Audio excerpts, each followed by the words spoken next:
तर दाखवायचं तर लय काही आहे, पण बघा एवढ्यात समजलं तर बघा. ही क्लोज, ही क्लोज, ही क्लोज, हे तिन्ही क्लोज, हे तिन्ही क्लोजची बेरीज 10 होते. मग हे ओपन ओपन टोटल 10 होते. 10 झाले की ओपन ओपन फरक 10 होते. हे ओपन ओपन फरक झाले की 5 फरक आणि 5 फरक 10 होते. 38 कॉमन लागते.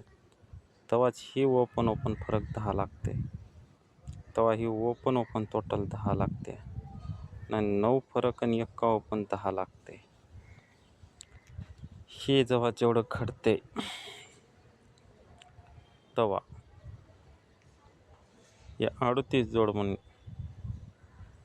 एक क्लोजला 8 जास्त आणि ओपनला 3 जास्त, म्हणजे 38चा 8 क्लोज म्हणून क्लोजला 8 जास्त ओपन आणि ह्या ओपनला 3 जास्त क्लोज, ह्याशी जोड बाहेर निघते 17. आता ही दुसरी जोड ह्याच लाईनमध्ये हे 17 बाहेर काढायचं आता क्रॉसची. तर ही ओपन 5 आणि ही ओपन 2 7, म्हणजे 17 क्लोज बाहेर निघाला 17चा. आणि ही क्लोज आणि ही क्लोज, हे तिन्ही क्लोजची बेरीज 1 म्हणून 17 बाहेर निघते. जसं ही 38 जोड निघाली तसं ही 17 बाहेर निघते. म्हणजे हे ओपन 7, ही क्लोज आणि ही चौवा क्लोज 1 बनते. अशी ही 17 बाहेर निघते. आता तेच सेम शॉट ही क्लोज जेव्हा 10 होते, ही क्लोज 10 होते, तेव्हा ही ओपन टोटल 10 होते. जसं ही ओपन टोटल 10 झाली आणि तिन्ही क्लोजची बेरीज जसं 10 झाली. ही ओपन फरक बी 10, ही ओपन फरक बी 10, तेव्हा हे 5 फरक 10, ही 5 फरक 10, 38 कॉमन. तेव्हा ही ओपन 5 आणि 5 10, ही ओपन 5 10.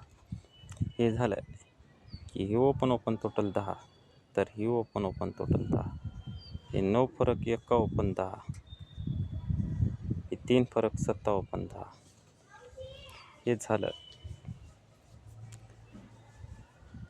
हे झालं की मग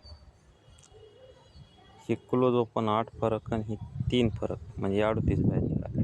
तर हे क्लोज ओपन 8 फरक आणि 3 जास्त सेम झालं. हे 38 बाहेर निघाले. आता ही 79 बाहेर काढायचं, तर ही ओपन आणि हे 7 ओपन, 55 ओपन, येणारा 7 ओपन 9 बनाव क्लोजचं, आणि 7 ओपन म्हणून ही क्लोज आणि येणारी दुरी क्लोज, ही 72 जोड निघते. तर आता टाईम कमी आहे, सिंगल 72 जोड माझ्यातर्फे लालघर 72.